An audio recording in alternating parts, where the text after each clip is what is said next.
Good morning, friends, neighbors, countrymen, barrel-chested freedom fighters all around the world. We got the old paratrooper here. Hey, man, hope everyone is having a great and glorious 1st February of 2024. It's a beautiful day outside. Get out there and let's enjoy it, even though it is a little chilly.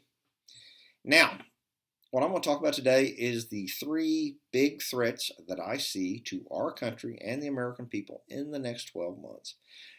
Now, I know what you're thinking. You're going to say, I'm going to talk about Joe Biden, Klaus Schwab, and the mainstream media. No, I'm not. Although our three big threats are actually created and emboldened by the incompetent policies coming out of, well, the Biden administration, Foggy Bottom, and the rest of the Looney Tunes in Washington, D.C., and some of the Looney Tunes in the state government, too. So, here's where we're at. We've got a foreign threat. We have a domestic threat, which is foreign influenced. And we also have a domestic threat inside our country. Now, the first and the foreign threat is pretty obvious. I mean, we just lost 3 fine Americans in Jordan due to a drone attack from Iranian-backed militias. And this is directly attributable to the incompetent policies that come out of our State Department and the Joe Biden White House. We're weak. We are emboldening international terrorism because we're weak. Heck, we released $6 billion worth of funds to Iran. The Red Chinese get to do pretty much whatever they want. Well, wait a minute. Of course, you buy a president. You can probably do whatever you want. I'm not particularly worried by Russia. I mean, they're bogged down in a stalemated war with Ukraine. The Russian army's pretty much broken for the next 10 years, assuming they left Ukraine tomorrow. The other threat actors, ISIS could definitely act back up because we're not doing much against them. We have Venezuela. While Venezuela is not a huge threat to the United States, they are troublemakers in our hemisphere. And it all boils down to just a weak and feckless foreign policy that appeases our enemies.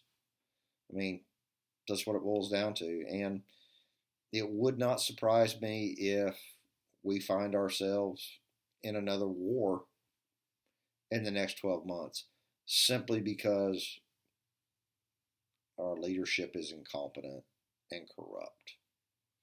Sad fact, but there you go. The second thing, is we have a terrible, almost fifth column threat inside our country. And I'm not just talking about the crime caused by illegal aliens. I mean, we had 5 youth from Central and South America beat the crap out of a New York City police officer. And while they were arrested, 4 of them were out without bail 3 hours after being arrested. Thank you, Alvin Bragg, and your progressive woke ideology. And if these people, kids, thugs, are beating up a cop, imagine what they're doing to the regular civilians in New York City. Thugs need to be afraid of the police, not ordinary citizens. Matter of fact, if I lived in New York City, I would be incredibly paranoid and probably heavily armed. Oh, wait a minute. I would never live in New York City. Anyway, over the 3 years, this broken immigration system, we've had millions of foreigners come into our country. There is no doubt in my mind that some of these are definitely bad actors from various foreign groups. I'm sure there are some Iranian Quds Force who've infiltrated, which is their special operations group, with a huge amount of military-age male Chinese, red Chinese, have come into our country. That's not good. People don't leave China unless it's sanctioned. I'm sure there's ISIS has infiltrated this country. A variety of radical Islamic terrorists have come in. Not to mention the drug cartels, the fentanyl, the sex trafficking.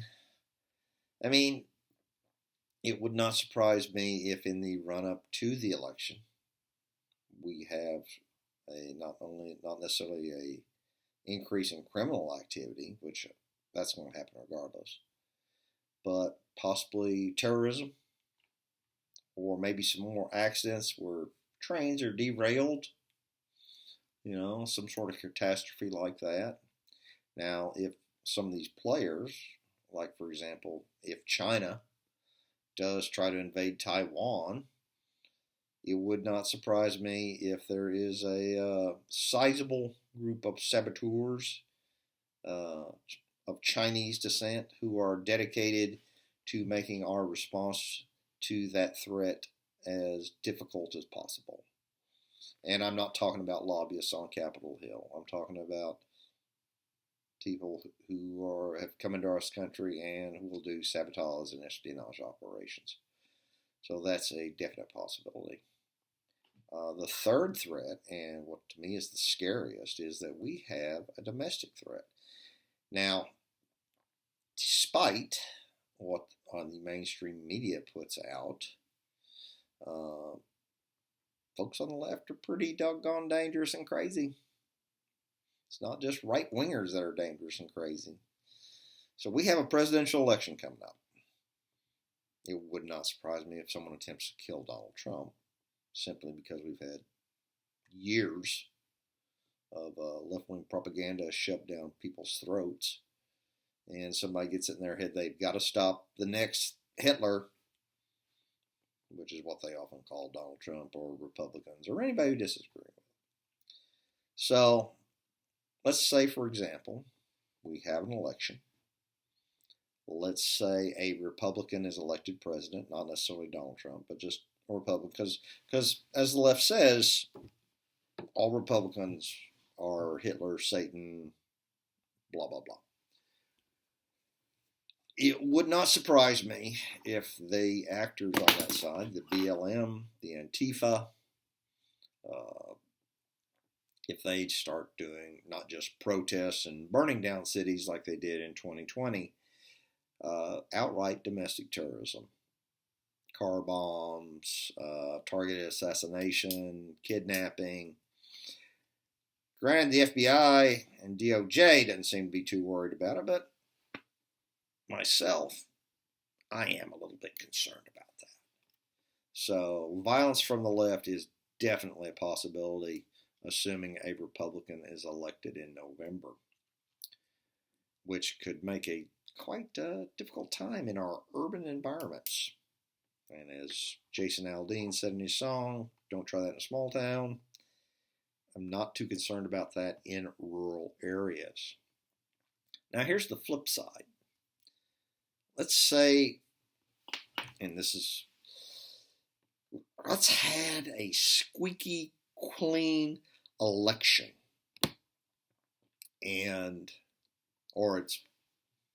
we have to have a squeaky clean election, otherwise we're going to have turmoil. Well, let's say, for example, we have an election and a Democrat is elected president in November. What's going to happen then? Well, unless it is, again, very fair and above board and squeaky clean, this country's going to fall apart. And I can see that. I can see a whole lot of disaffected Americans turning to civil disobedience. And our current federal law enforcement system is very geared to crushing that and overreacting. We've seen it in the past several years now. And it could get really ugly right there. And that's not a route that I want this country to take. So we have three big threats: foreign sponsored within the homeland, and a domestic threat. And while I am trying to be very, very optimistic about 2024 and 2025 and turn this country around, it is going to be a bumpy ride. And it would not surprise me if at least one or a combination of two or three of those threats come to fruition. So, my friends, continue trying, watch your six, and let's get everybody ready for what's coming. God bless each and every one of you, and God bless America.